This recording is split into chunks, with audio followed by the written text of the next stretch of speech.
cookies out front if you need anything. Coffee and cookies. You know. Oh boy. Punch and pie? Hi everyone! Hi! My name is Ben.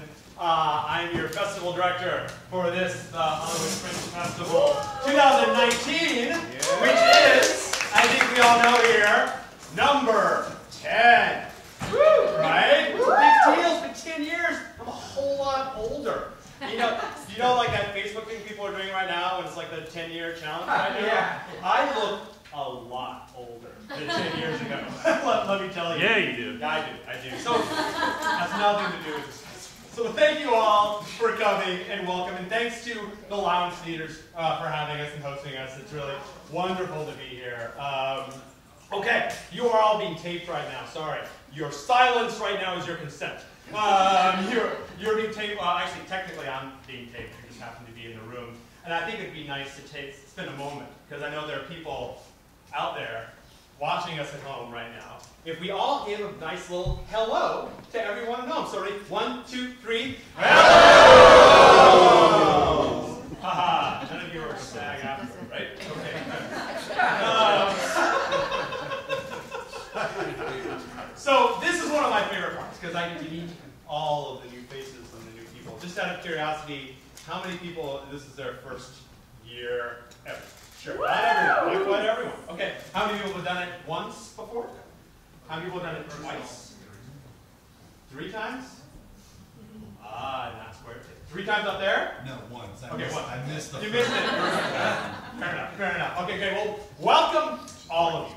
We love it when people come back. We also love all of the fresh faces. So let me tell you something right now.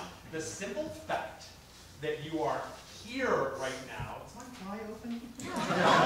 The simple fact that you are here right now, and that you are taking the time and you are taking this seriously, maybe you're a little curious, maybe you're a little freaked out about it, means that you guys are doing the right thing. You're starting early, you're thinking about it, you're planning, you want to learn more. You already have basically a jump on the game. And you at home who are watching this right now, also, we wish you could be here. We understand geography is a thing, but we thank you for watching this online as well. So welcome. So the Fringe.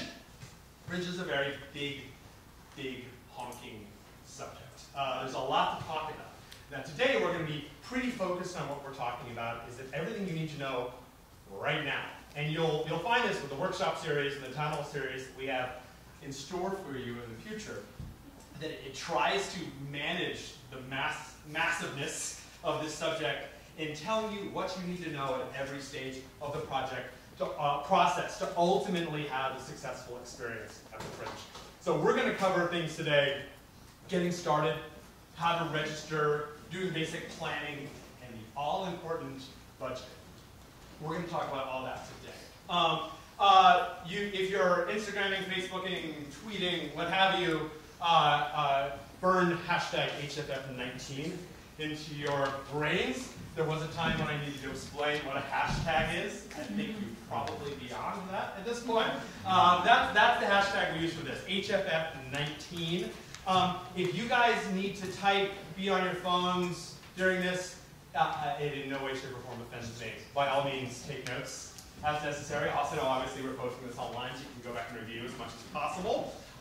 And if you ever have a question, we always start with this.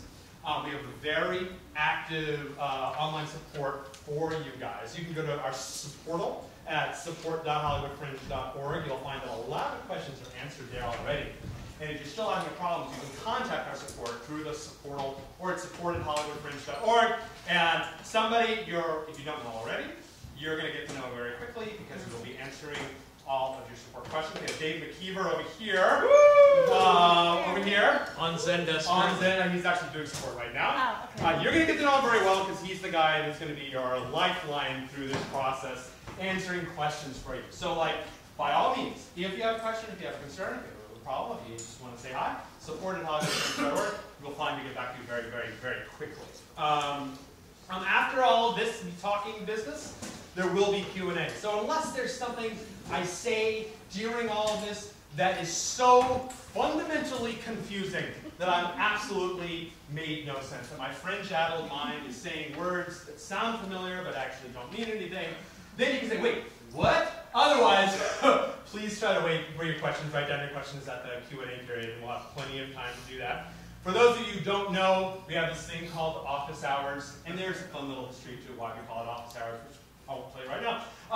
But office hours is our weekly kind of bar nights in a Hollywood bar. This year we're doing the strange thing, cool strange thing, where we're doing pre-season office hours. Yay! And we have, there you go, we have, they're very big. I mean, it's nice now, it's chilly, you have a smaller community, but you will see once May rolls around, office hours events go up to like 200 people attend them, and they become these giant Fringe community networking events. And as we'll talk about, community and networking are very big things at the Fringe. Not only because it's fun and you meet friends and people you work with and partner with in future endeavors, but also it's because everyone's really nice, I think you'll find, and it's really fun, and it really enhances your experience to add a layer of socialness to this. And it's an incredibly, amazingly inclusive, friendly environment. Which brings me to our one rule. Fringe doesn't have many rules. Fringe is pretty, like, loving chaos. But yeah, we don't say no a lot, which is really nice, because I don't like saying that. We do have one rule, though. Does anyone know what the one rule is? Don't be a jerk. That is the one rule. And it's very, very serious, and we're very strict about it. I tell a story every year, this being the 10th time or so that I've given this particular speech I'm about to give you, but I tell this story for the past few years. We were at our first town hall once, 5 years ago or something, and someone comes in late, which is fine, you know, traffic, sits in the front row, clearly does not like the cut of my jib, which is fine. Like this is sort of scowling and like not digging it, and then I start talking about the one rule, like I have since basically the beginning, and I said, the one rule is don't be a jerk, and this person goes like, oh, gets up and walks out. And I'm like, one down. Very serious. Like, be supportive of each other, be nice to one another, be respectful of one another, see each other's shows. People will come see your shows. You will build friends. And as I said, people you work with the future. It's a very big deal. It is like 70% of what the Fringe is about. We're a big, beautiful, loving, supportive community that does some theater. So it starts there. It starts with a big, wonderful community that allows you to foster and grow as an artist. And we're all a part of that, and we all like give to that sort of forced field, right? So that's what I'll say. So yes, by all means, come to office hours today, and you will be really nice to know that it's at Plunge, which is a new bar connected to Sacred Fools, just down the road at Vine in Santa Monica. And as a part of our fundraising, new ideas for this year, the pre-season office hours, 20% of that beer or wine or cocktail you buy actually goes to the Hollywood Fringe Festival. And that money, the Hollywood Fringe Festival, goes to promoting all of your shows. So it's like, think of this, 20% of this beer is actually helping your show. Like, think of it in that way. So it's very just wonderful, generous partners. Okay. I'm from the East Coast. I'm going to talk fast. I apologize. There's a lot to get through, so feel free to take notes. Something doesn't make sense, write it down. I'll clear it up for you. So let's start. What is Fringe? Let's talk a little history. In 2007, 2008, 2009, when we were first planning this, yeah, those days, I started a lot of sentences this way. In 1947, in a place called Edinburgh, Scotland, on an island called Britain, there was a festival. This festival invited some of the biggest names of the performing arts to its event. This festival was not the Edinburgh International Fringe Festival. This festival was called the Edinburgh International Festival. And it was a haughty affair. And it was pretty cool from what I understand. But there were a lot of people that weren't invited. And being artists, and of artist temperament, they were kind of pissed off that they weren't invited to this big thing. So they went up and showed up anyway. They showed up along the fringes of the festival. And actually, the first quote was in The Scotsman, and it was like, there appears to be quite a lot of activity around the fringes of the festival. And this name sort of caught on. Sort of unorganized, ad hoc, like people just showing up and doing their thing, sort of caught on. And over time, they put some governance on top of it, but they didn't really try to fully control the chaos, because the chaos is sort of what made it so fantastic. And over time, the Edinburgh Fringe, anybody been to the Edinburgh Fringe? Yeah, great, okay. It's one of the wonders of the world. It's one of the most incredible festivals. It makes our festival, 400 shows strong last year, look small. It is like, he puts you right in your place when you go there, when you read any other Fringe festival. It's absolutely wonderful and incredible. It was the birth of sort of the mother festival of everything that would happen, this international like thing that happened around the world. In pretty much every continent, there's a Fringe festival at this point. In every major city, it's either had, developing between Fringe festivals at this point, because it's such an infectious, wonderful idea. It is an open access festival. It's a festival where anyone can do whatever they want without any people with beards in a tower saying what they can or cannot do. It's basically saying you do whatever you want to do and no one's going to stop you. And that in of itself is the essence of Fringe and what all Fringes fundamentally have in common. It is this sort of experiment of what happens when you just let artists be artists and do their own thing. And we all know about art. Sometimes it's going to work. Sometimes it's not going to work. But almost every Fringe show, no matter how successful or unsuccessful, usually finds at least a few people that really connect to it. And ultimately, that's what's important as an artist, right? Is that someone out there in the audience understands what you're trying to do. And that's the key, this whole concept of audience building, of finding your audience. I promise you, everyone putting a show here, there are people out there, that's your audience. And it's hard to find them year in year, right? It's expensive to find them. But in the Fringe, you have all sorts of wackadoos coming to see Fringe shows from all different walks of life. All different walks of life coming to see Fringe shows. Your audience is here somewhere, right? And it's your participation in events like this that ultimately will help you find that audience. So again, you're all doing the right thing by starting, by being here right now. So terrific. Let's talk about what the Fringe is, like the positives, what it is. It is open access. This is the words we use. Open source, open access, uncurated, all means the same thing. It's basically, you by all means tell me what your show is about. You can tell Dave or Stacy or Con, people who work in the Fringe, like what your show is about. Like, great, I want to hear what your show is about, but ultimately, I'm going to say, awesome, I'll try to see it. I'll say that, but you're in, okay? You can find the venue, you pay your registration fee, all that, you're in. Congratulations. There's no application process or anything like that. Oh, hi, and this is Alex, or he works on it. Yeah, I'm the events coordinator. Yes. What is the Fringe? Let's continue with the is. It is community-centered, and we talked about that. It's all about the community and the embrace of the community. It is an opportunity to try experimental work and new ideas, if that's what you're trying to do. You want to do something experimental, you want to do something new, you want to live in a freedom to fail environment. Because as artists working in a commercial world, this whole concept of freedom to fail isn't really a thing. There is no freedom to fail. It's like starting a restaurant in Los Angeles. There's no freedom to fail. There's freedom to fail and lose all of your money. Right? But when we started this, we wanted to set up an environment where you could be bold. You could be crazy. You could try something immense and massive. And yeah, it might be a complete clusterfuck. It's altogether possible, but that's okay. Because you tried, and it's the trying that helps you develop as an artist, right?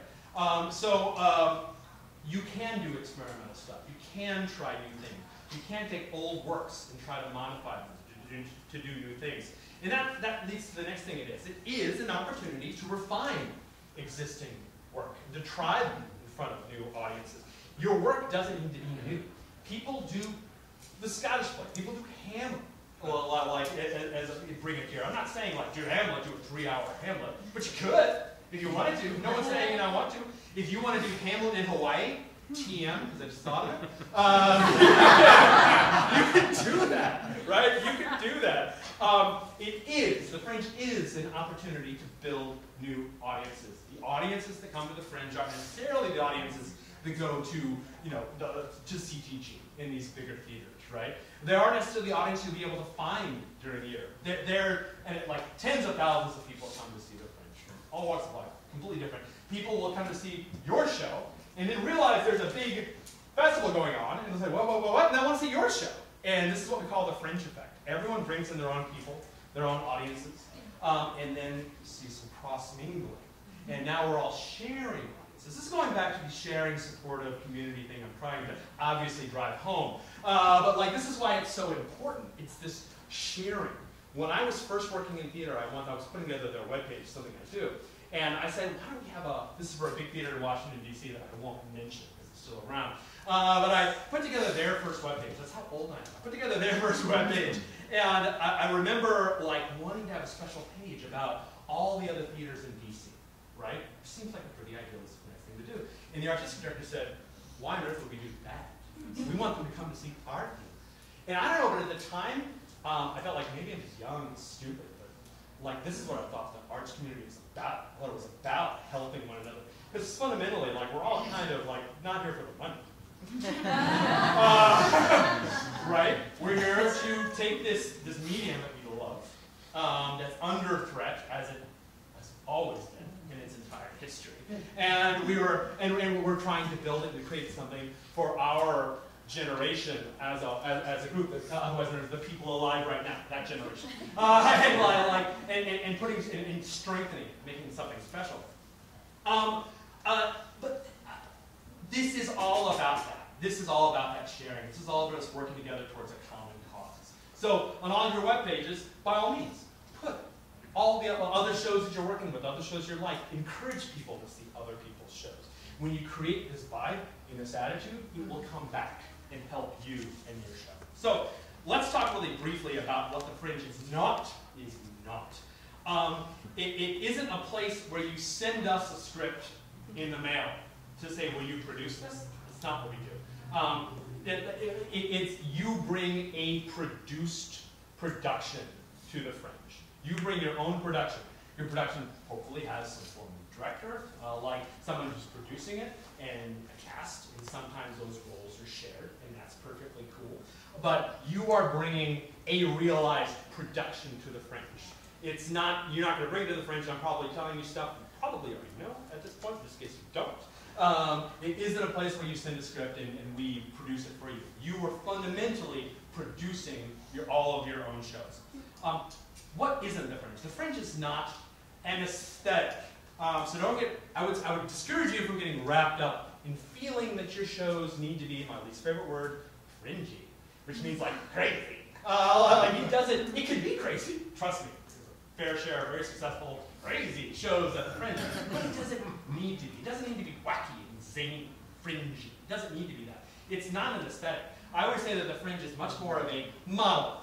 It's an operating model for a festival than an aesthetic. So don't think that you're boxed in by a particular way that Fringe shows should be. And I argue that if you break free from that, you'll actually have a little more success. It isn't a place for jerks, but we all know that story. Okay, so this is the first of workshops and town halls. Very, very shortly, check your email, check the website, check the socials and all of that. We will be announcing future town halls. We will be announcing future workshops, and you're all obviously very welcome to come to those and encouraged. Let's talk about some dates and whip through these really quick, okay? And all of these dates are posted on the support.org. February 1st is the first big date. That's when registration is initially open. That's obviously coming up in a little while. And that means you can actually register for the Fringe, go through the entire process. We're going to talk about that process. April 1st is the registration deadline, if you want to make the printed guide. Because the printed guide exists in time and space, and you can't go back and Harry Potter it and suddenly blast like new stuff to it. That is the date if you want to make the guide, the printed guide. You can register on June 20th if you want to. There's nothing keeping you from doing that. But if you want to make the printed guide, you kind of do. April 1st is your deadline, and April 15th is ultimately the deadline when you say, right, some of you might have already created your project. Come and sit if you can. We might need some more seats. But we'll work. Okay, good. Enjoy. Standing is good. Sitting is the new smoking. April 15th. Right now, you can create a show right now called, I don't know what the hell the show is called. By all means, go ahead. You can register the show, I don't know, or TBD. It's more common. But on April 15th, you need to have a few things locked down. The name of your show, the description of your show, your venues, the times and dates of your performances. Fundamentally, you need to have those down by April 15th because on April 15th, we do a poll. That's what goes into the guide. So you need to make sure that all your data is set.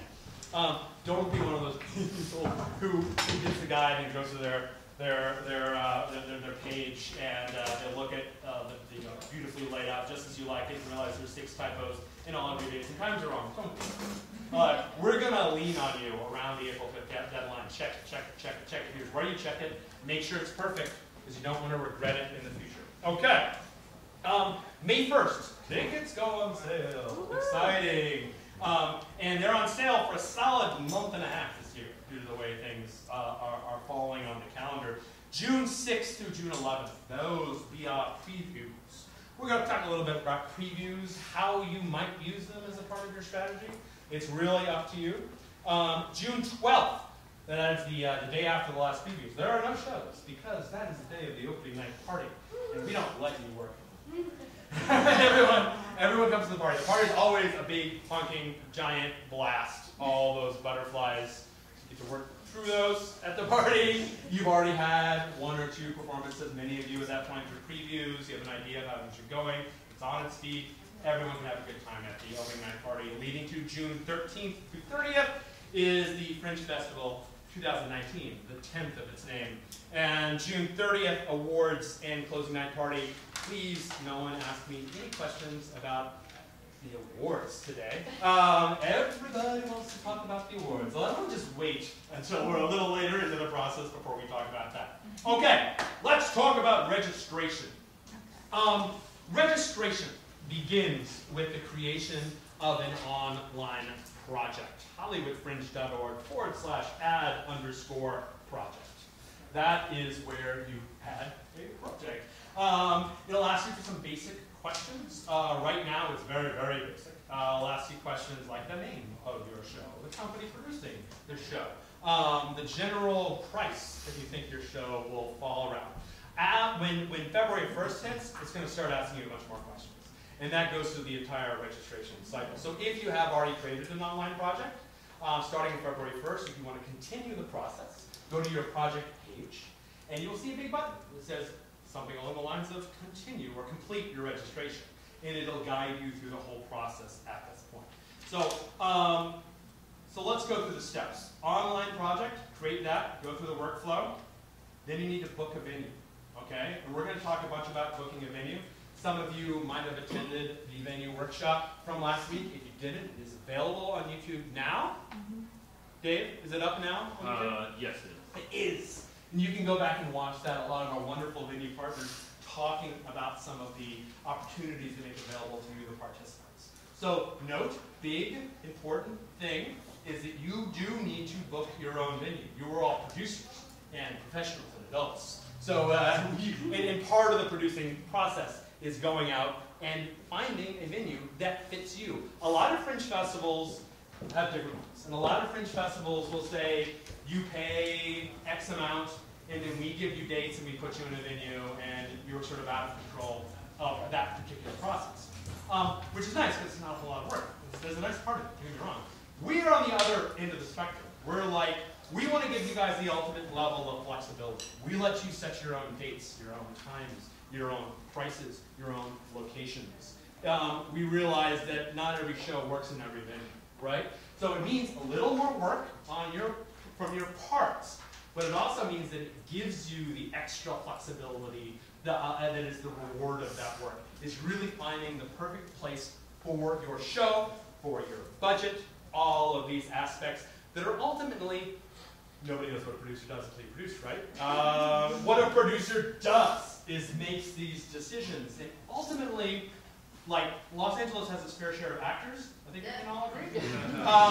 What it doesn't have its fair share of are theatrical producers. And there's one thing we're trying to do in Fringe is train, develop, give opportunities to new theatrical producers. And you will find yourself in the process of going through this, including the step of booking your venue, that this is the process that you're going to need to go through for your next show, and your next show, and your next show. For those who've already produced shows, you know that this is the process you have to go through. We're mirroring that in a slightly, as I said, more freedom to fail environment. So the next time you do this, you know what you're doing, you know what you're looking for, you know the questions to ask. Okay? So big step one, online project. Step two, book a venue. And finally, you need to pay your registration fee. And we're going to talk about that. And that's the money you pay to the Hollywood Fringe Festival to make sure that you get all the benefits and the recognition and the glory for being a part of the Fringe. Okay.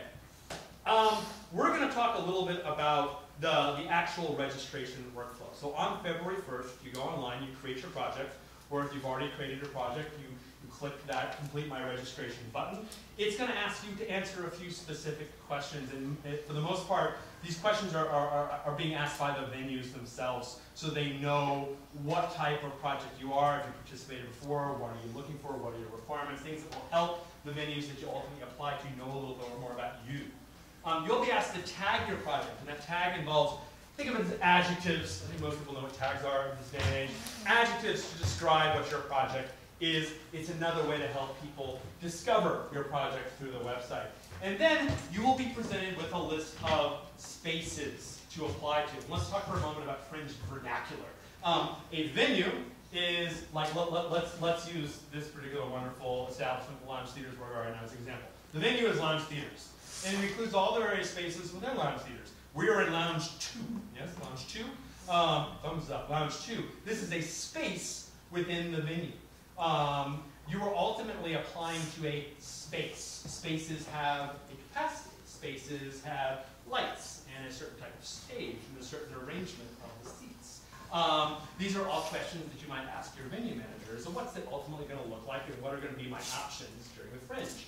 Each space across the entire Fringe Festival has a different pricing, has a different pricing model. Have these conversations with your venue. Ask the questions. Write down the questions beforehand that you want to ask so that you can go have a conversation with them. You'll find that they very much know what they're talking about. The venues that have been participating with the Fringe that you're working with have done this year after year after year after year after year. They know the deal, they know the situation, they'll be able to help you, and they'll be able to work with you. And then ultimately it's going to ask you to pay your registration fee. And registration fee varies. If you have the vast majority of shows are multiple performances that charge money at the door. So multiple paid shows. This is like 95% of shows out there. They charge something at the door, and there's multiple performances. The registration fee is $300. And yes, that is a little more than it has been in the past, because we live in an increasingly expensive world. So we have not raised it since 2011. But this year we raised it a little bit simply because it's a sustainability thing. So I know everyone loves it when people raise prices. I follow the Netflix news.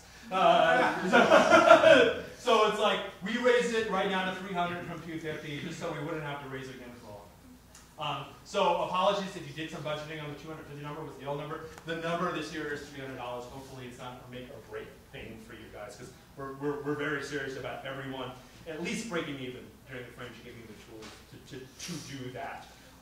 If you have a single performance where you charge at the door, then that's $175 registration. If you have multiple performances where you don't charge at the door, everyone following me, multiple performances don't charge at the door, that's $175.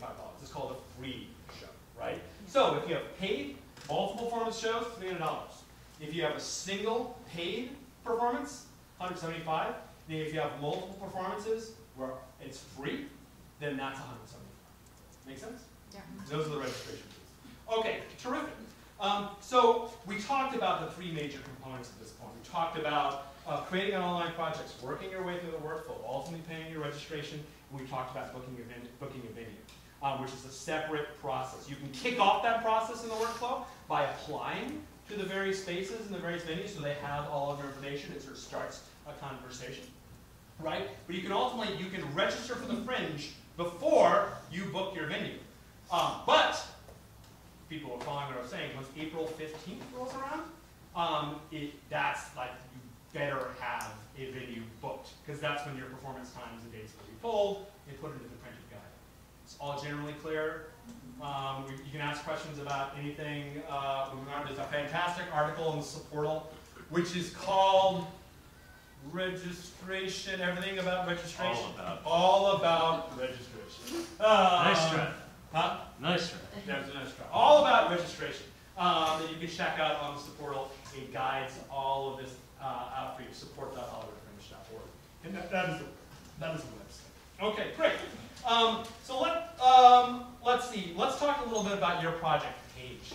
Once you go through the project workflow, you've effectively created a project profile page. A concept that in 2010 was like, a lot of people were like, now everyone pretty gets it. It's like your Facebook page for your project, right? It is ultimately where reviews of your show will be posted. It's where people will buy tickets to your show. It's where you will post press releases for your show. It's where you will administer your performances. It's where you will run ticketing reports to see how things have been sold. It's where you will download files with all of your patrons, so you can upload them into your own lists that you'll be building, into your email newsletter programs and all that sort of stuff. All begins at the project page, and all begins there.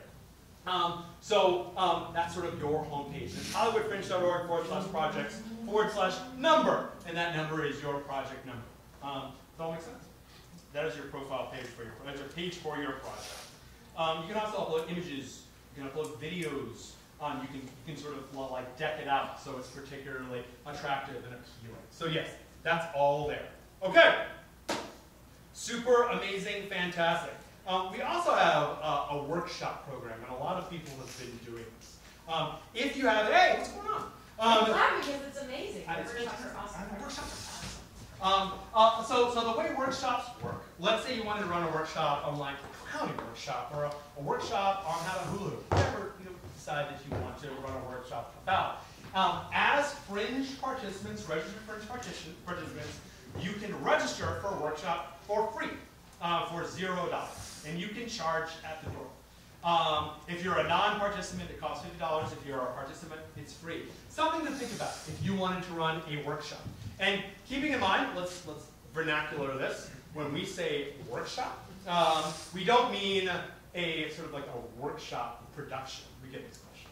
Because workshop also means something in theater, right? Like, we're workshopping. It's workshopping. $50, right? Right? Like, no. That's a show.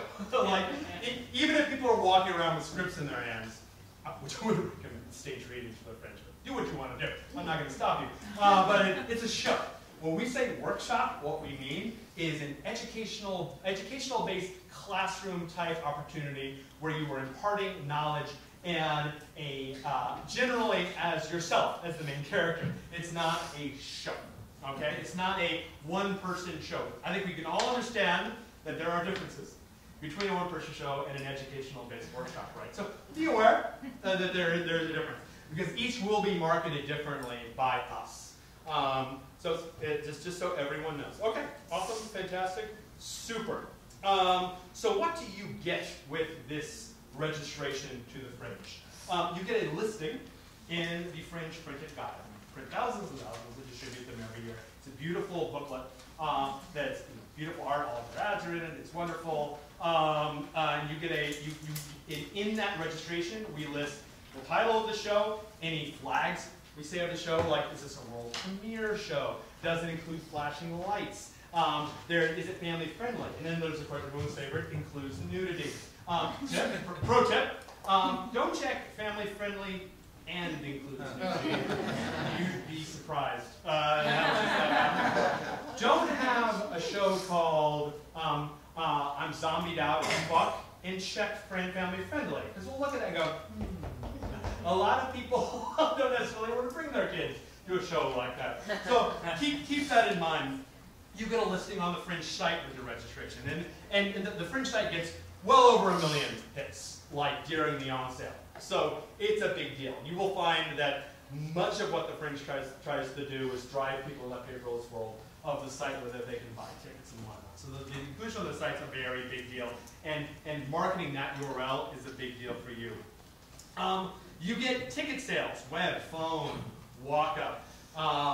We sell tickets for you through our ticketing system, using that profile page that you created as a hub. And for those of you that don't know, you get 100% of your ticket sales sold through the Fringe back to you, the producers. We don't take any of that. Kind of one of the things that makes us a non-profit is because we're fundamentally making a decision to give you back all of your money that you sell. You don't rake it, you don't get a percentage, none of that. You get benefits, and those benefits will ultimately be delivered to you in the participant pack. We work with partners all around Los Angeles, and that includes videography services, photography services, discounted ads in periodicals and tourist mags, all this sorts of stuff, all the partners that we work with that want to provide discounts to Fringe participants, you can avail yourself out of. And in the process, you'll be developing contacts that you can use beyond that with vendors that service the theater community. So that's part of what you get. You qualify for awards. You qualify for extensions through the awards. You get reviews in the press. You have press making requests to see your shows. You obviously the participant support that we talked about before. And most importantly, you get the fun, you get the networking, you get the opportunities that the Fringe provides. And all the time we're adding new promotions. Every year is different. The participant packet's different every year. And we'll deliver that to you towards the end of the registration process so you can see specifically what are all the deals we've broken back here for you. So super. That's what being in the Fringe, that's how you generally register, and that's the benefits of registration with the Fringe. So moving on, let's talk about where the Fringe is. Because when you're looking for venues, we're going to show you a list of the venues that participate in the Fringe that have already come to us and we've vetted and we've worked with and that we trust to send you in their direction. Everyone on the site qualifies under that. But let's say that you found a great venue that you want to bring your own venue. You can absolutely do that. We had a venue last year that was just called Santa Monica Boulevard. You know, you can do these things. There are some insurance requirements that we'll talk to you about and support when you want to start a new venue. But yes, you can bring your own venue as it goes, which leads to one of the only other real rules of the Fringe. I tell you, I really like rules, but this is one of the other rules. Is because of the nature of the fact that we're a festival and we want to create a time and a place for theater in Los Angeles, for performing arts in Los Angeles, there are boundaries to where Fringe venues can exist. And those boundaries are basically to the north, Franklin, to the east, Normandy, yes, way over there, to the south, Rosewood, and to the west, Gardner Street. Those are the boundaries of the Fringe. And if you go on this portal, support2hollywoodfringe.org, and you look at the Where is the Fringe article, which I think is what it's still called, it will list those boundaries for you. Within that area is referred to as the Fringe Zone, or the Fringiverse, whatever you want to call it. Like that's all within there. My personal favorite, like, nomenclature thing is, after the Fringe, you make friendships. You'll hear this one a lot.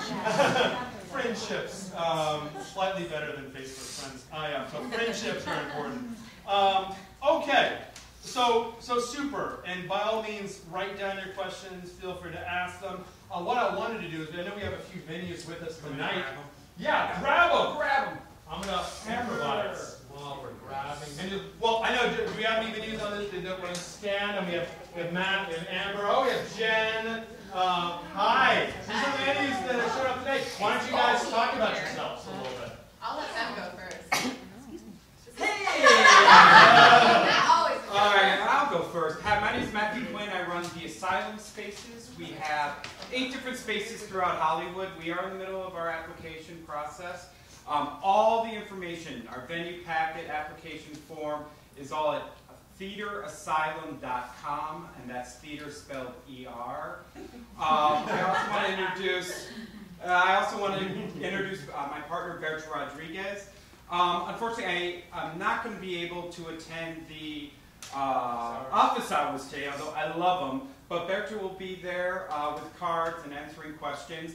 And a little plug here, I'm actually scouting. I'm going to be scouting for the Soho Playhouse, which is partnered with myself in the Encore Awards. And I announced this Monday, but from last year's Fringe, 2 shows were picked from the Hollywood Fringe to perform a commercial run at the Soho Playhouse in New York City. New York City. New York City for 6 to 8 weeks. So another nice element of possibilities for you guys. So we have, you'll see also at theaterasylum.com, we have workshops on producing, directing, and social media as well. So look forward to meeting you all. And that's Theater Asylum spelled with E-R. the incorrect. The one that was available on the website. Hi, I'm Jen Crafts. I run Studio Stage, which is down on Western and Melrose.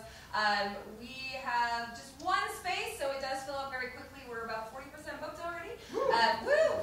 What makes our space super unique is we have a 3-sided curved cyc wall. So it curves into the stage, makes an amazing projection surface, or if you want to do amazing things with lights and effects and whatnot. So if you do have anything that has multimedia, we include a high-def projector in just for everyone, because everyone wants to use that cyc wall. So definitely come check that out if you want to see that. It's a pretty big stage. We seat 45 to 50, but our stage is quite large. It's 21 wide by 18 deep. So we've done huge musicals there. Last year we had a show with 29 people. It's crazy, but it was fun because we were a really big stage. We actually have an open house happening right after this today. I know, but it's you can do both though. You can go to the Plunge because we are having our open house from 5 to 8 today. So just swing by. We're just going to be doing tours and hanging out. If you just want to take a look at the space, right on. We're down on Western and Melrose. If you want the address, it is 520 North Western Avenue. And it's Studio Stage. You can just put Studio Stage into your phone and it'll come up. And our website is Stagecrafts, like arts and crafts, because my last name is Crafts. Stagecraftsllc.com. You'll see 3 venues on there, but you're going to be looking at Studio Stage. Yay. There you go. Yay! I'm Amber. I'm the venue manager for this theater, and we have Lounge 2 right here that you're in right now, and Lounge 1, which is right next door. There's information packets up front, little one-sheets that have all of our rental information. It's also on the Fringe page. I'll be around after this, so if you have any questions before you want to head over to the Broadwater, feel free to ask. I think that's everything. Yay! We'll be around after. Any questions? Well, thank you all. Thank you, Ben. Yes, thank you. As I said, we are truly blessed with wonderful venues, and you've probably figured out at this point that all these venues are independent operators. They're part of the great stakeholders that involve sort of the economy of the Fringe. The Fringe doesn't run all the spaces, obviously, because it couldn't.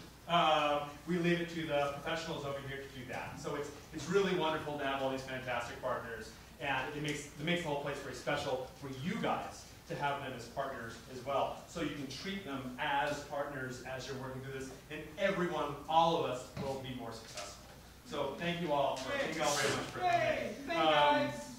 Okay, let's talk about money. We want to start here, even though it's gauche to talk about money. We want to talk about money because it's very, very important, and most of that, all of us, are artists here, which means we probably did much better on the verbal part of the SAT.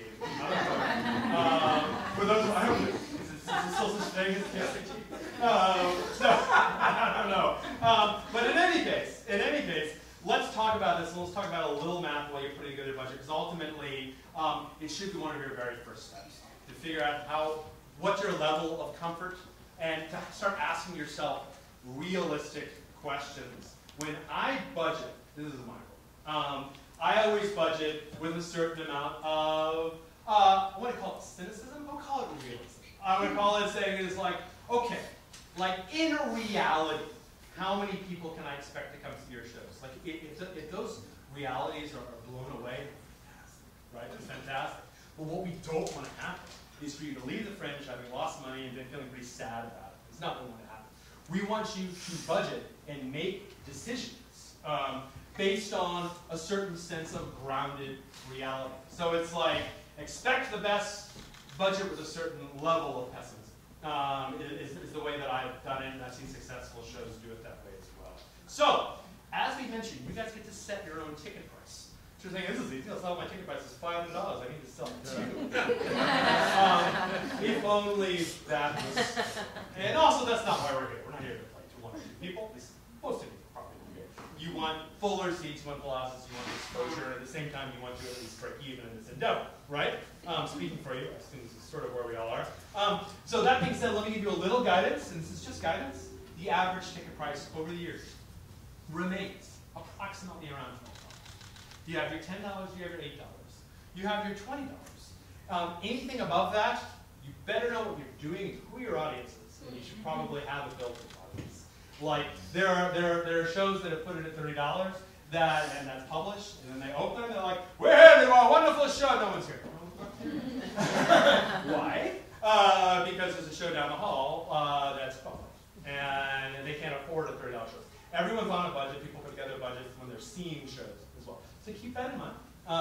Is that the two great commodities of Fringe, because there's so many shows happening at once, are money and time. So it's like people will say that when they're fringing, when they're hitting the streets and they're just bouncing around and seeing shows, it's just the funnest thing to do about Fringe is that when you're not working on rehearsal and all the things you guys are going to be doing, you have a day off, is you can go like, what's near, what's next? What can I see? Oh, there's a show over here. I heard about that show. Let's go see that show. And that sort of thing. You bounce over here and goes, oh, let's go see that show. That sounds great. And you're doing shots along the way. Whatever you do.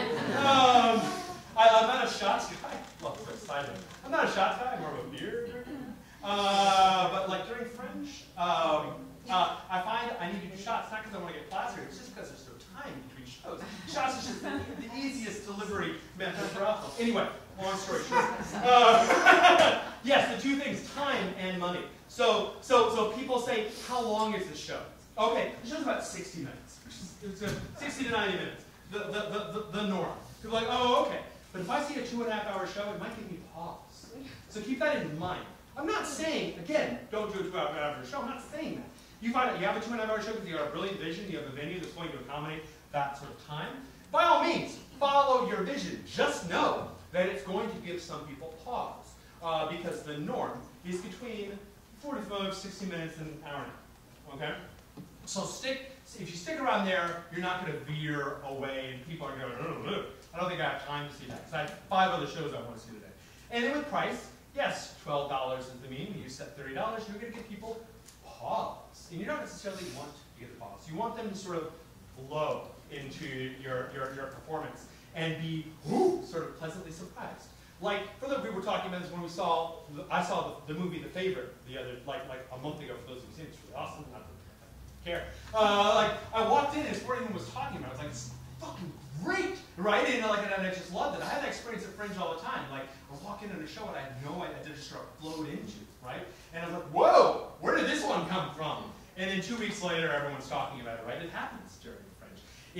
The more you can lower the barriers of people coming into your show, ultimately the more successful we want to be. So I think we can all agree you would rather sell 200 tickets at $5 than one ticket for $1,000.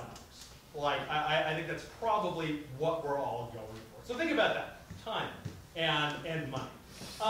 So we've talked about the average ticket price. Now let's talk about a little, it's not even algebra. It's just a bunch of numbers multiplied by one another. So think of it this way. The capacity of your space. This is what? 45? 50 space, the magical 50 number. This is a 50 seater. That's the capacity of this space, right? Multiply that by your ticket price, $10, right? So 50 times 10. Okay, we're now 500. Okay, good stuff. Times your sell-through rate. What percentage do you think you're honestly going to sell? When I was producing theater, I would go between 40 and 60%, depending on how confident I was, right? Between 40 and 60% of sell-through. Now you might be bringing a big audience, and you're pretty convinced you're going to sell it every time. Congratulations, great.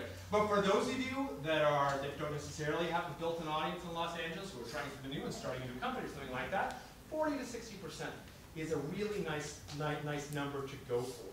So capacity, 50 times ticket price, 10, 12, times sell-through rate, 40 to 60%, equals your nightly gross. Boom. Makes sense, right? That's the amount of money you're going to make on a performance-by-performance basis. Now multiply that by the number of performances you want to have, right? And then you will have sort of like the total amount of money that you're going to make, your sort of gross revenue, as they say. The total amount of money you're going to make through ticket sales, okay? So let's keep this number over here. This is the amount of money you're going to make. Say like, I plan to make $2,500 during the Fringe in ticket sales, okay?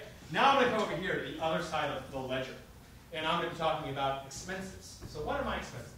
Let's start with the basic, bare bones, I have a Fringe show expenses. The cost of your venues, venues, because in that number it varies. It said have that conversation with your venues, how much it's going to cost. The cost of registration for the Fringe, we talked about that, right? Any production expenses. And that can range from the famous sort of Fantastics, the musical production expenses, which is basically, you know, a box full of some stuff, right? And a couple of chairs, things that the venue might just have for you. To something a little more ornate with sets and set decorations and whatnot. On that subject, I would keep in mind that very, very, very few venues will provide you storage. So keep that in mind. You can always talk to them, but I'd say with Fringe shows, don't think Miss Saigon. Don't think, and this is when the helicopter lands on the stage. Or this is when you can't, like, you know, you get the idea. Dinosaurs coming on stage eating the people, all that sort of nonsense. Don't think in that way. I mean, hell, if you really can't afford that, by all means, throw a fully blown Broadway show for a Fringe festival. Go for it, and I'll come.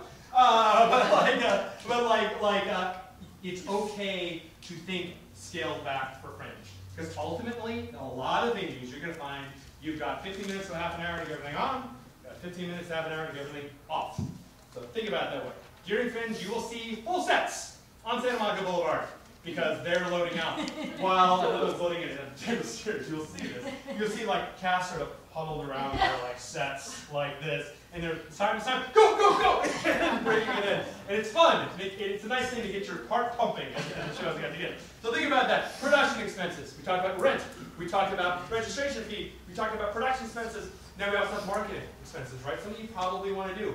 And trust me, when the time is right, we will be telling you all about various different ways to market for shows. And that will be in the forms of workshops and pamphlets and the participant guide. And we have different town halls where I devote just talking about marketing. We'll talk about marketing, ways to meet that audience. But start thinking about it now. Everyone should print flyers. I'm sorry, trees, earth, but everyone should print flyers because we still live in that world where we need to hand flyers out to people and say, we're getting close to not needing paper anymore. We're still like, I used to say fringing is flyering. It was like the same thing. Always keep flyers on you. They're a business card for your Fringe. And for God's sake, we'll say this at every time, please make them two-sided. Please make your flyers two-sided. Like, it's like an extra like $5. So I see a one-sided flyer, like that is an entire page of missed opportunity, right? Start thinking about art. Art is one of those things that can differentiate you from everyone else. And use that art like you would like your brand for your show, because that's what it becomes. People that don't even know the name of your show will see your art and like, oh, that one. And start thinking about that. Start thinking about that, because it's important. It's one of the things that sets you apart. That art will be on your website. That art will be in any ads that you buy or get. It will be in your socials. It'll be on your flyers. So start thinking about the expenses that you want to put into marketing it. Give yourself a pretty comfortable budget number. Okay, add all those things together. So on this side of the ledger, we've got all of our expenses that we just talked about: production, rent, marketing, and registration. On this side, we've got your gross, which is, again, your capacity times your ticket price, times your sell-through rate, times your number of performances. Now, you might say, Mr. Spreadsheet, I can't help but notice that this number is bigger than this number. In some places, it's the opposite. It's the opposite. Congratulations. Maybe you'll spend more money on this. But let's say you're in this situation where this number is bigger than this number. Your expenses are greater than your income. Guess what that gap is? That's the amount of money you need to raise, right? That's your fundraising budget right there. Now we'll talk a little bit about fundraising I mean, when we first started, there was a thing called Kickstarter. People were using that back then. People are still going to friends and family, raising money, like doing the Kickstarter Indiegogo thing. By all means, do those things to raise that gap. And by starting your Fringe process with thinking about these numbers, putting together a spreadsheet before you have your first rehearsal, before your show is done, being like, right, so thinking about the money stuff. Because the money stuff is ultimately important. We don't want anyone to come to the Fringe, meet a bunch of people, have a lot of fun, go to the parties, have great times, do their shows, have fun meeting audience members and the whole thing, and then at the end, you get a check from us, and you're like, oh, what a drag. You know? We don't want anyone to go through that. We want you all to be successful artistically and successful financially. And I define successful financially in this world of small theater that we live in as breaking. If you make money, awesome. Write a book. You know, this is awesome. I wouldn't go into this thinking, I'm gonna make so much cash, man. I'm just gonna milk this theater thing for all it's worth. Like, I wouldn't go into it thinking that way, realistically.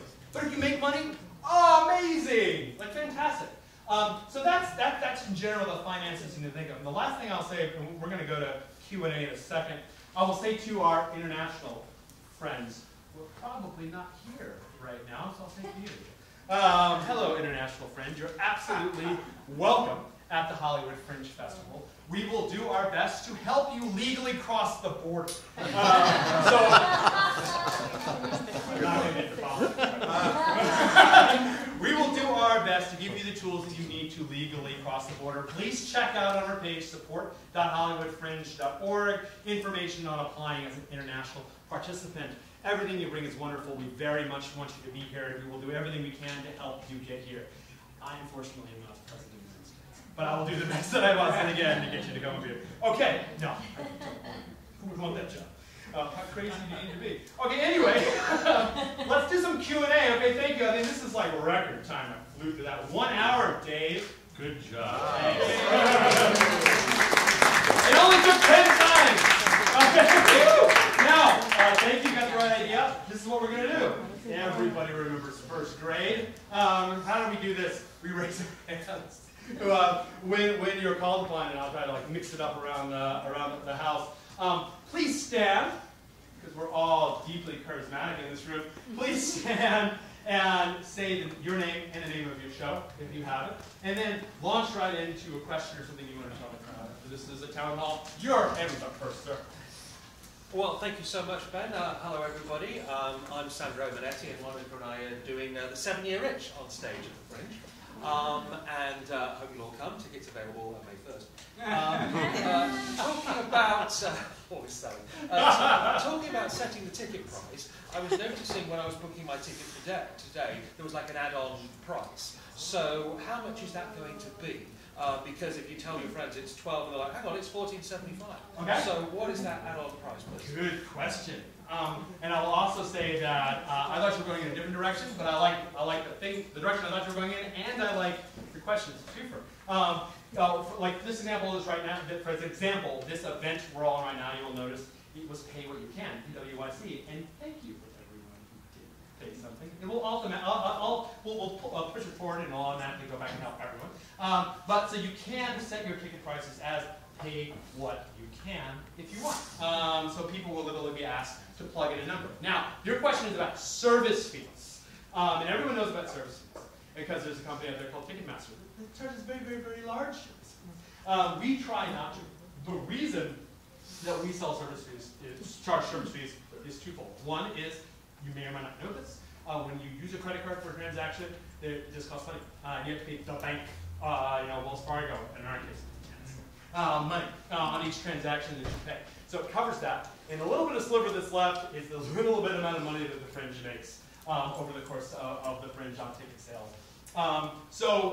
But we try to keep the service fees as low as possible. As you say, you go and you tell people it's $12, and they go and it's actually $13.75, which is, by the way, pretty much for all tickets, $15 and under, the service fee is $1.75 a ticket. So if you buy a $5 ticket, the full price to your patrons is going to be $6.75. At $15, it starts to creep up slowly. And so do our bank expenses. It starts to creep up very, very slowly at like an algorithmic rate. So if you charge $100, it's going to be a little more than $1.75. Awesome. If you're doing that, great. $100 for your tickets. So yes, $1.75 is the general rule up until $50, and it starts to creep up very slowly after that. Hopefully that answers your question. So about $2.25 if it's $20 or? If it's $20, I would say a little less than that. I'd have to look, but it's probably going to be more like $2 at $20, something like that. It creeps up pretty slow. Yeah. Yes. Hi, I'm Laura. I'm doing a solo show called Leaving Prince Charming, and I just have a question. Do you have a list of publicists that you recommend? Sure, not publicists, but we do have a list of publicity outlets that we give you. Publicists, you're on your own. Your venue will, sorry to interrupt, Ben. Your venue will most likely have a list of recommended publicists that you can use if you want that. Not every show chooses that option, and Fringe lists a lot of public.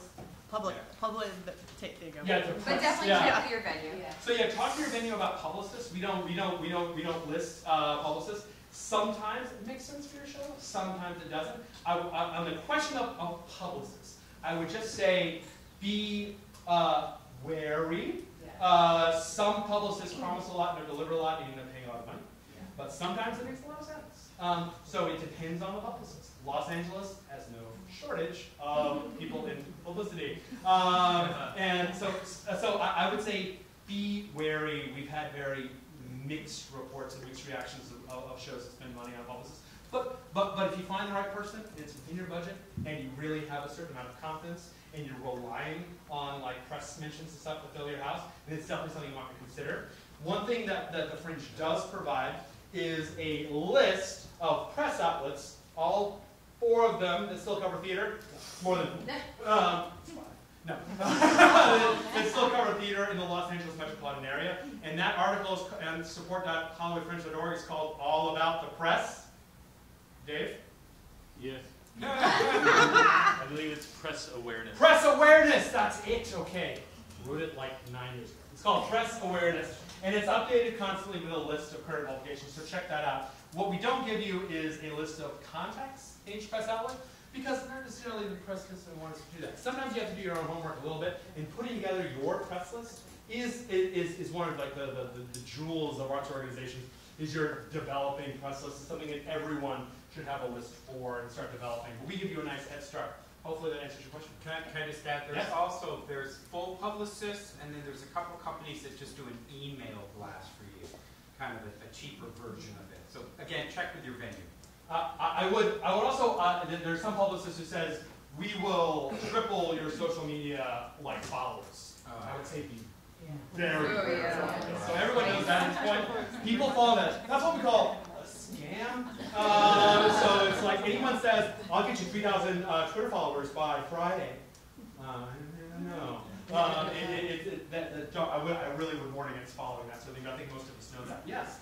Hi, my name is Dr. Marstansova, and my solo show is called Who's Underwear? And I have a question about equity. Yes. Equity. So what do I have to do? Okay. Here's what we say about equity questions. A very good question to ask. But we say pretty much the same thing when people ask us legal questions. We are not lawyers. So what we say to you is work with your union, let them know. They know who we are. So if you say Hollywood Fringe, they'll say, oh, okay, well here's what you should know. Generally, the renegotiated 99-cent agreement, which went by with absolutely no controversy whatsoever in Los Angeles, I would say reference that. Basically, those rules apply to the Fringe. But if you have any further questions about participating in the Fringe, ask them. In my experience, when I write them at least, they get back to me very, very quickly. And so I would say they will answer your questions. They know who we are. They know who we're about, because they made them. So yes, so talk equity. Great. Also, check think about your house size of your venue, because that makes a big difference in that particular. Absolutely. Yes. 50 or under is the easiest to work with. Okay. But if you're an equity member and doing a solo show, you talk to equity, you can just do it. Cause It's you, yeah, very clean for if you are equity producing. yeah, because then you can have the self-producing. Yeah. Oh. And it's very lenient. Yep. Good, good, fantastic. Let's come over here. I'm going to come back over there. Yes, yes. Hi, I'm Karina. My show is called Karina from Lap Dance to Sundance. I wanted to know, maybe from you or anybody else, I wanted to get some, as far as marketing, swag.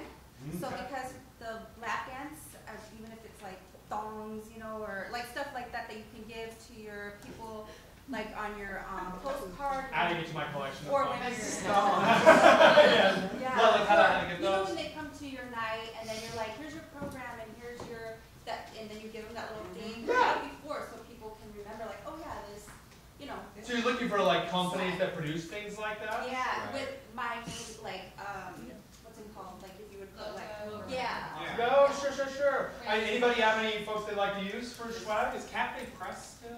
Yeah, Cafe Press is a little expensive, to be honest. You can Google it and a bunch of different names will come up and you can find ones that are relatively cheap. I think, God, Fringe is another one. Trading company or something like Yeah. Yeah, there's one, this would not work for thongs, but there's one that we always use called, it's called 24-hour wristbands, but they have a whole heck of a lot of other stuff, including buttons. So, it's called 24-hour wristbands, which is weird. Hours spelled out? Yeah, yeah, I think so. Just Google it. But also with Fringe swag, you also want to think about your audience wearing something that everyone can see around Fringe, so that people go, oh, what does that button say? Which they might not see if it's a thong. Unless they wear it on their head. I mean, maybe they would. It would be up to your audience, I guess. Or if it's an eye patch. But We 24-hour have a new wristband has show. lots of stuff. Yeah. Yes, we did have Buttons are very popular. Yes. Buttons are not. Buttons are very popular. Like, and it's like we've had like there was one show I can't remember what it was called. It was called like the gay pill or something like that. Oh, the medication. Yes. Yeah. They actually like his swag, which he put out, were like, but they were actually candy. Like Tic Tacs. They were like Tic Tacs that he put out. Oh. There, we had like a That was funny. It was great. We had a magician work with us, did a lot of shows, and his flyer was actually shaped like a card that sort of matches. So we had a show that took place in a bar, and their flyer was actually like a Round coaster. a coaster. So you can think of it. You're thinking of absolutely the right I was word. thinking Yeah. even that or Funny Money. Yeah. Sure. Okay, and that would probably, I could probably do something. Sure. Yeah. If you're Buttons are popular because, as she said, people like wear them around, right? And like necklaces, things you can wear that won't cost a lot of money. So it's definitely not good. Very good question, though. All right, over here, please. Let's start there, and then everyone will get a chance. That's you. Yes, Everyone will get a chance. Hi, Michael Fuller. I'm doing two shows. One is called Food for All. The other one's called Undertow. I have a question for Benjamin. What I just said. Huh? I was just trying to imitate your flow of speech. When you were doing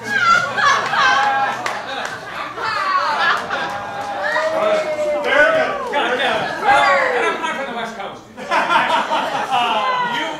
You talk about the project page, and you actually did tell us what the site was. You told us like this. Would you kindly give us what that site was for The URL. Oh, okay, yes. So to create a project, hollywoodfringe.org/add_project. Now, your project pages will ultimately be www.hollywoodfringe.org/projects/a number. But here's what I didn't mention. Starting in February, you'll also have a short URL, which I frankly forget what it is this year, but it's something along the lines of, don't quote me, as hff19.co/number for all of your short URL purposes. That short URL is on your project page if you're looking at it on a desktop computer at the bottom left part. You'll see the short URL. And I think I still need to update that, so don't look quick. It'll be hff19.co/number, and that's what you can put on your flyers, etc. So if it says HFF18 right now, don't fix that one. I will fix it next week. So that's the short URL. Did that answer your question? Yes. both Okay, good. Over here, yes. Hi, I'm Heather Dowling, and my show Fertile, a conversation about the expectations of procreation, is coming to you soon.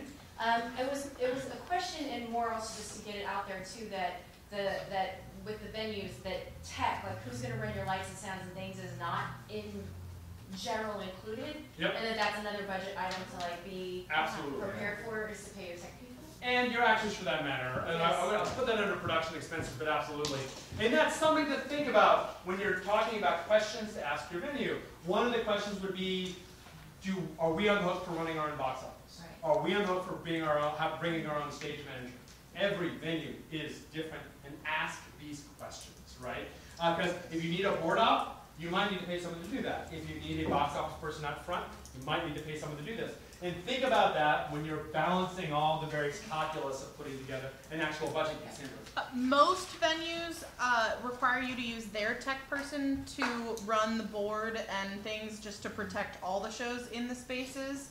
And each individual venue has different rates for that, and typically they are separate from the cost of the venue. And every venue will tell you up front, and if they don't, ask them to tell you. Absolutely. I would also add one more cost on that, and all the venues have some way of doing this, is insurance, liability insurance. And that, most venues who offer that, you get added to the rider, it's about $150 for the run. So make sure that you get that. Absolutely. Absolutely. Good, yes? Margaret Mendenhall, my show's Dancing to the Edge of the Cliff. I will be wearing my tutu at office hours, Christina. Yeah. I'd have a gimmick, right? Okay. In figuring out how many shows, I've heard 3 is a good number, that could also qualify you for encores.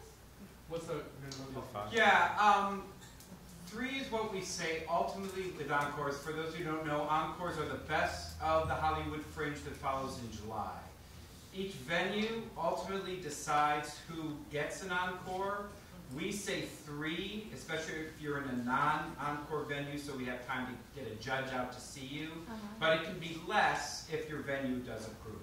But I say also if you're paying registration, you're paying ticket price, 3 is a good number of shows anyway. And while 5, Ben will tell you 5 is the general average.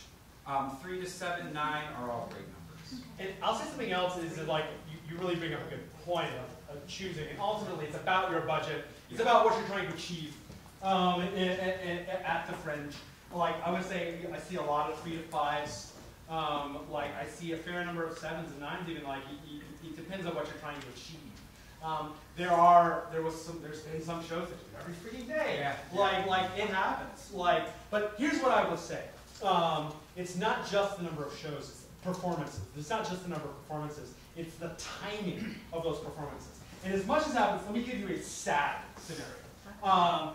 Great show, great idea, great cast, great producer, great writer, great director. Does a preview show, but nobody knows who they are, they don't want to see them.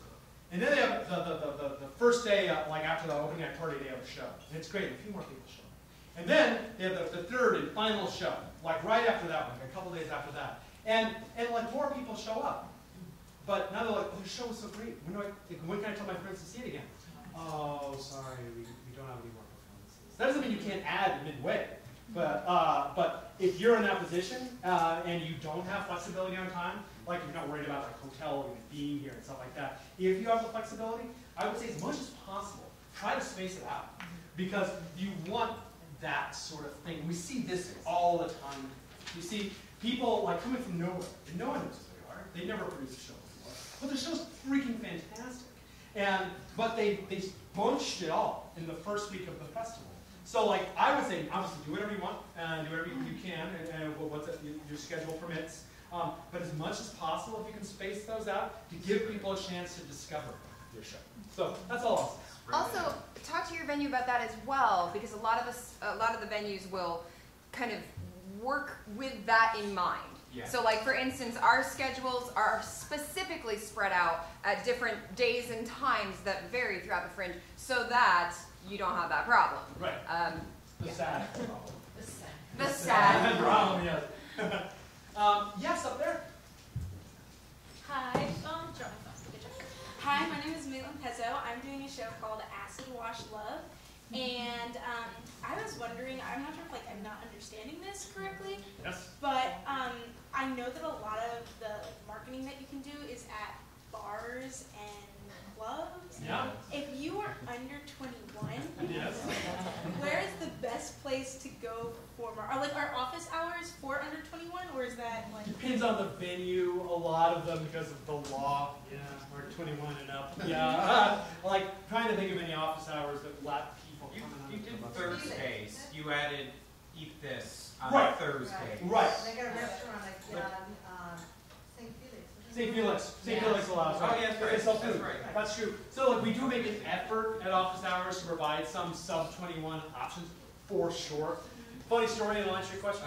We actually had, it was 3 years ago, and it was opening night party.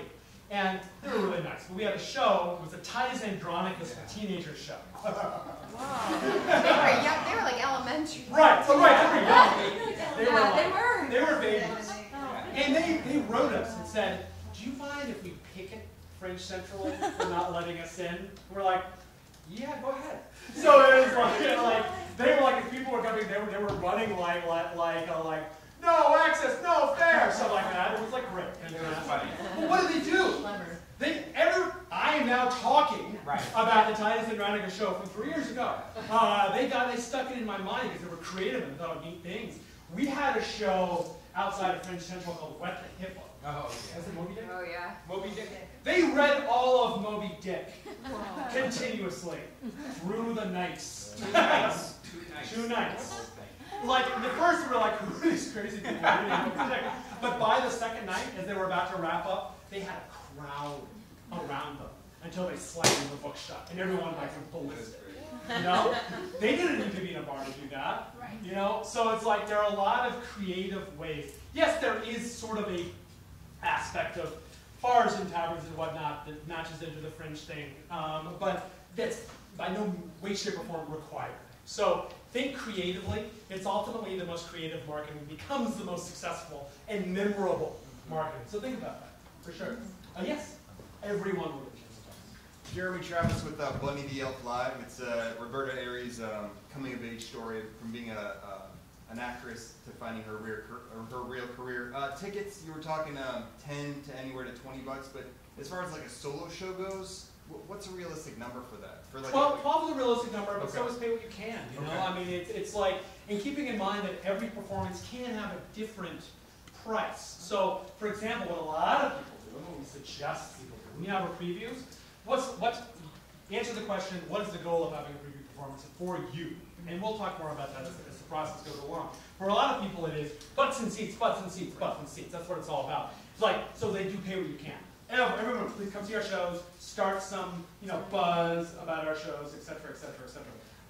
The same rules basically apply for solo shows. Now, the nice thing about solo shows is you generally have a smaller production budget than the larger ensemble pieces, the musicals, etc., etc. So you might be able to make your show more appealing to those people by reducing the cost of your ticket, so long as these two things are in balance, right? So fundamentally, it's up to you. I've seen solo shows up and down the gamut as far as pricing goes. But ultimately, it's like, if the goal is to break even, and you know your production costs are here, and you know that you're trying to reduce barriers for people to be in the show, and one of those barriers is cost, is potentially lowering your cost here might mean more people come to your show and you achieve your Fringe goals. It's all the calculus. No two shows of all time in the Fringe have the same goals, have the same issues, and have the same challenges involving. Everyone's different, right? So it really is about your shows and what you're trying to do. Perfect. Thank you. You're welcome. Yes. Hi, my name's Mike Shapiro. My show is a musical called The Bully Problem. Is it possible to have tiers of ticket pricing so that if I have high school students, I'm going to give them a lower rate than adults? That is a feature we're going to add to it, specifically having ticket types, price levels sort of thing in the future. But in the meantime, what we have, and what I suggest you use is a thing called discount codes. Yeah. Is you can set individual discounts, which is actually, it serves a lot of purposes. One of which is to provide certain groups a discounted price. Another purpose is that you can see how successful that particular marketing is, because we tell you how many people bought a ticket at that discount price in your project reports. So what I would do is you have a certain demographic or block the people. Like if you went to, say, Emerson, and which half of you probably did, you know, Los Angeles. If you went to Emerson, then you might want to make a discount code called Emerson. In all of your blasts for Emerson College, say, use the discount code Emerson at checkout. And that's how you can give a particular group a discount. In the future on the site, we want to give you the option of creating multiple public price levels. But right now your option is basically creating a discount code and blasting it in all your marketing materials to a certain group to see how successful you are blasting that particular demographic. Does that make sense? Good. Any other questions? Yes? Hi, Michael. I know my show is Geneva, the chairs apart. Can you use more than one venue? Yes, by all means. It makes things slightly more complicated. Yeah. We had a show our first year. We had 3 venues. Berkeley. Yeah, 3 venues. Yeah. He didn't necessarily not regret it at the end, because it is a lot of work to work across 3 venues. It's additional relationship. But by all means, if you want additional venues in your first one, go for it. Absolutely. Yeah. It's all about what you're trying to achieve. The one thing you got to watch out for is double tech time and then insurance. Yes. So if you go to 2 different places that have different insurance, that will be the cost. Just stuff to be aware of. Yep. It's making your life, your world, a little more complicated. You need to balance that against the benefits you get out of it. But like for publicity and all that, does it make it much more complicated? Or I mean, you're making people. That's the thing. It's all about like making it easy for people. Like you say, "Hi, my name's Ben, and I have a show called Jeff at the Complex." Right. And people are like, I just said the whole thing. But I said, I have a show called Jeff at the Complex in the lounge and the cabin. Check, you know, the time, the date for that. Let me be more specific. On Sunday at McCadden, it makes it a little more difficult. So yeah, but that doesn't mean you can't. You have the flexibility to do that. So, any other questions? Yes. Hi, my name is Ted. I don't have a show. I just like meeting people. Does the Fringe? I saw this in Fight Club. Does the Fringe host a unified auditions for shows that are looking for a cast? No. It's an idea. Dave and I are from Washington, D.C. originally, and we had a thing called Leagues, which is for an actor, the most terrifying day of the year, because you go and you audition in front of all of the major theaters in the city. We had that in Minnesota. Right, okay. It is very useful. It's very good. We don't have that for Fringe. If people come to us and say this is really something we want to have, then great. But it's been our experience that people generally cast out of their own networks, and that's been relatively successful. It's something we might do in the future. Can I toss one? Yes. Twitter, #HFF19 is a good place to post yes. if you're an actor. Also, there is a Facebook page that's actually run by Greg and Jen Crafts over there called Hollywood Fringe and LA Theater. You should all join it. People post auditions, people post show information, helpful things. It's a great source for someone like yourself trying to find a show. And a note on that, definitely, please join the Facebook group. There's like 2,500 people in there. And it gets super, super busy during Fringe. It's a great resource. But please answer the questions. Because it's just a couple simple ones, like, are you in theater? Even if you just say, like, I saw Jen today at the town hall, I'll totally let you in. Yeah. But we get a lot of, like, bot-type people who are not real people, so just prove that you're real. I'll let you in. That'd be great. Like requests written in Cyrillic. Yeah. Sure. Any other questions? Yes, over there. So I looked at one of these things earlier where someone talked about pre-selling tickets as a way to raise money up front. How does that work with the ticket sales online? Do you reserve them, or? So, like, I guess some people do that, to sell before May 1st, and by all means you could. Be aware, and we're going to talk about this at the next town hall, is that you need to sell at least 50% of your tickets via the Fringe site. So let's say you have a capacity of 100, right? You're going to need to make at least 50 of those tickets available for sale on the Fringe site. And that's just to make the Fringe site someplace useful where people can go to buy tickets, right? You can block off the remaining 50 and sell them anywhere you want. like, right? Keep that in mind when you're pre-selling. If you want to pre-sell, that you need to make at least half your house available on the website, and you don't want to oversell your house. So keep that in mind. Other than that, 50% of your tickets per performance, sell them wherever you want. Like, you know, go on the streets and sell them. Like, put them on any other like secondary ticket market. Go for it. But just keep that in mind. Is that something you do on the portal where you're like, if I want to say like 25% of my tickets, I want to lock off so I can sell them ahead of time to raise the money for the theater? Exactly. In the administrative section of your project, in the admin tab of your project page, it'll tell you the capacity per performance, the capacity of that space, and it'll ask you how many tickets do you actually want to sell. And by default, it'll say you have a 50 seat house. By default, the number is 50. But you can change that to 40, 35, 25, nothing lower than that. It'll say, no, like Jurassic Park. And you can't sell less than 20, you can't sell less than 25 of a 50 seat capacity house. 150, 200, 100, Another thing to keep in mind, just to expand slightly on that any ticketing site you're using, even if it's outside of Fringe, it's going to take a couple weeks to get those funds in your hands. Yes. So just keep that in mind, that the process, it takes longer, and you might need to secure a venue before then. The follow-up question is, how quickly do you get your money from the Fringe? And the answer to that is very quickly once the festival is over. As soon as the festival is over, literally these days, the next day, you'll receive an email from the Fringe saying that it's the one email you don't want to miss, which says, you've got money, or you have funds. And we take you to a quick survey page where you need to answer on a per performance basis what your walk-ups were, so we can put together the full number of tickets sold in the Fringe that year. And there's a big button, everyone's favorite button, which is request my check.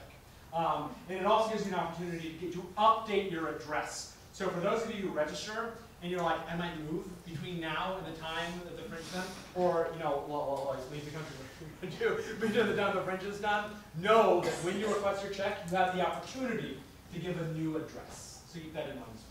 I was just going to add one little tip I have seen shows do is they sell tickets as part of their Kickstarter program. So as you do it, you get a ticket. That you get your money sooner whenever Kickstarter acts up, gets it back to you. But be aware in terms of the ticket limit that you don't oversell on Kickstarter and mess up your percentage. For sure. And the Wednesday after the Fringe in general, the first check's going to win. Yeah, he's right. Quick. It's fast. Boom! It's fast. We used to say up to 2 weeks because he would literally write every check and put a stamp, lick, hellish. But now it's automated, so it happens quick. Any other questions? Yes. So then on the day of show, walk-up people who pay cash, does that go to you right away, or does that have... You need to find me and give me your cash. And I will stick it in my pocket and go to the next one. No. No. Just because it makes a lot of sense. It's a very good question that probably a lot of other people have. What you sell at your walk-up, it's ultimately a question between your venue, but I think most venues say keep what you sell at your walk-up because you're running your own box office. Okay. So you're taking Square, or if you're taking, like for credit cards, and you're taking cash at the door, that's yours to keep. You don't have to log that anywhere or anything like that. Yeah. Good question. Also, yes. at our venue, we, and I think other venues do this too, what helped a lot last year was people running their own box office had a Venmo ID out. Yes. And just pay for your tickets through Venmo, Yeah. and it goes right to you. Right there. So, and then the venue doesn't have to touch your money. It's super nice. So get a Venmo. That was a new thing last year too. Everyone said they had Venmo. So it's awesome. I was like, what am I thinking? Oh, okay, cool. Yeah. Yeah, it's so good. That's great. Because no one has cash. Right. Now there's a million different ways. There's Apple Pay, there's Venmo, there's PayPal, and there's Square. There's all sorts of different ways to be able to accept credit cards or electronic payment at the door. By all means, leverage these because people have new ways of paying. Because I don't carry cash around with me except for in Fringe. Right? Great. So everyone who wants to rob me knows that. Yes. I'm just curious because sometimes people have badges. And as far as budgeting goes, how many of our seats should we figure will be taken up by just people with discount codes? You have the buttons. Oh yeah, the button. Okay, and we'll talk a little about this at future ones. That's a really good question for people to know for the purposes of budgeting. There are fundamentally three major ticket prices. One is the regular ticket price that you guys set. Let's call it $10. Okay. If people have a button, that means that it's called the community price, and the community price is $1 off on all tickets. So that'll be $9 is how much they'll pay. And obviously we can't force you to honor the button at the door.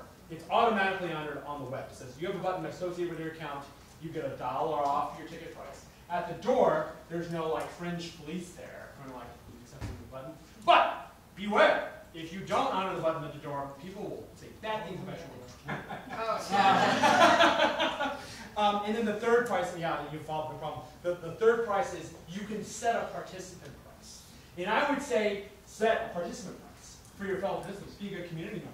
Try to make it not more than the regular price. You don't know what you do that. It should be like a couple bucks off, or you can make your participant price pay what you can. You can do whatever you want. So the major 3 different like boxes of ticket price are regular, community, which is $1 off, and participant, which is whatever you want to set it to. You got a follow-up? Yeah, and I'm just wondering as far as strategy goes for solo shows in particular, if it's better to just go for a super small venue and know, like, I can probably sell 22 seats and sell out 3 shows, or to know that you're not going to sell out but go with a bigger. I'm going to give you a bullshit vague answer, but I'll probably say okay. I mean, fundamentally it goes back to, depends on what you're trying to get out of the Fringe. Okay. I would say if you never produced before, if you don't have a built-in audience, if you're worried about money, then don't get, the Sacred Fools main stage. It might not be the venue for you with 99 seats. It might not be the venue for you. Maybe you want one of the smaller spaces that are like a 29 seat or a 20 seat or something like that, because you're confident you're going to pay less over here, but you might sell out over here as time gets on. It all comes down to spreadsheets and putting together a strategy, a budgeting strategy, and also what you're trying to achieve. So I would say, if you're nervous, trust that instinct. Like if you think like, I don't know where my first fit audience are going to come from, like lean into that. Say it's like, okay, I don't want it to be July 1st, and like I got a 99 seat house and I only sold 20 every show.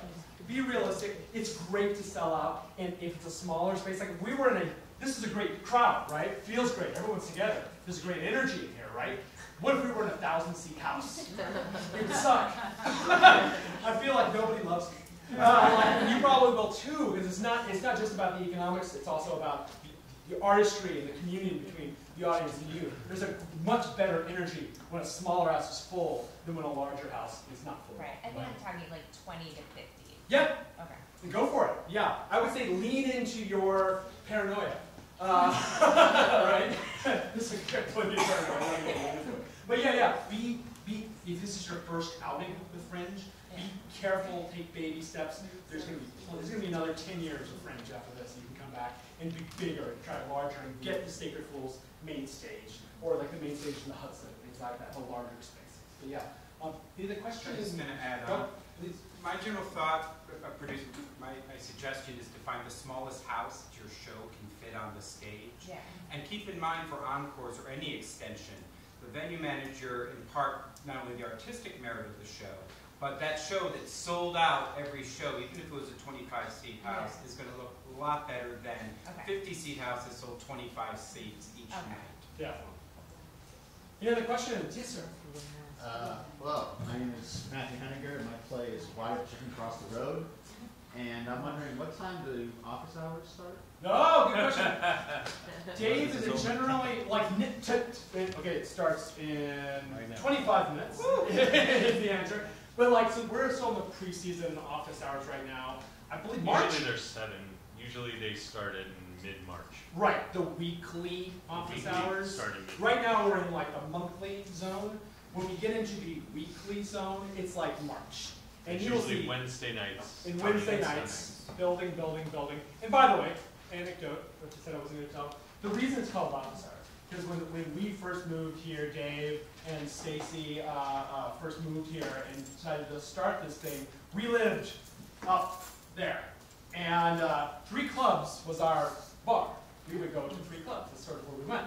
And people would write us in support and say, hey, can we talk to you? We got questions. We're like, sure. But I'm not going to take 15,000 for meetings. Tell you what, just go to the bar on Wednesday nights. That's when we go to the bar at the time. We were in our 20s. And ask us the questions there because we're going to be at the bar anyway. And yeah, let's call them office hours. And that's where it started. That's where the term office hours comes from. So yeah, mid-March. Mid-March. Yes, sir. Well, my name is Victor. I don't have a title yet.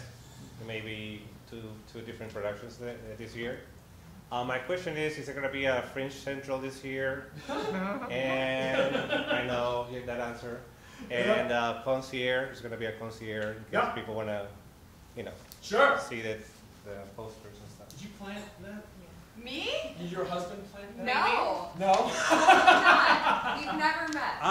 No, yeah, I never met her. Okay, very well. Give me $5 later. Usually it's Greg Crafts who comes very ceremoniously, stands up and says, question.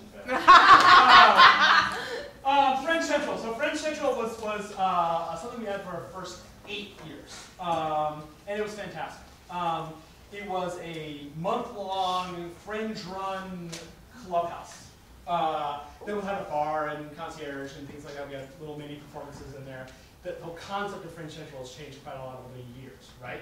Last year, we got some bad news. The place we were doing Fringe Central in the past couple of years had a giant hole in the middle of it and was halfway through construction. It was supposed to be done 6 months earlier. By the way, it still isn't done. And we needed to not have a Fringe Central last year, which was really tough for us because we like to see you folks in one particular spot all the time. We give you folks that sort of benefit of having a spot. Now, it has gotten increasingly difficult to find a location for even a reasonable amount of money that a nonprofit can afford since we started this thing. That being said, we are currently very much working very hard to try to find a spot this year for Fringe Central. You'd be shocked when you talk to a lot of people in January about something in June in Los Angeles, and they're like, I don't know if anybody would be alive by then. What are you talking about? So we're doing our best to find a Fringe Central. Hopefully we have it in some form of manifestation. The definition of Fringe Central has changed throughout the years. From giant hall to smaller area to last year where it was kind of Fringe Central's everywhere, guys. It's a state of mind. Not many of you bought that. Bring back the circus tent. Exactly. That's the tent. Just saying. Let's talk about the tent. How many people are like, poor tent? Okay, anyway, so it's like, yeah, that's on the table too. Everything's on the table. So we're doing our best. So, yeah. Any other questions? All right, you have 22 minutes to walk over to, so slow-ass walk, to the plunge. Are they open right now, David? I think they open at 2. We're open too, so they're open right now, so by all means, head over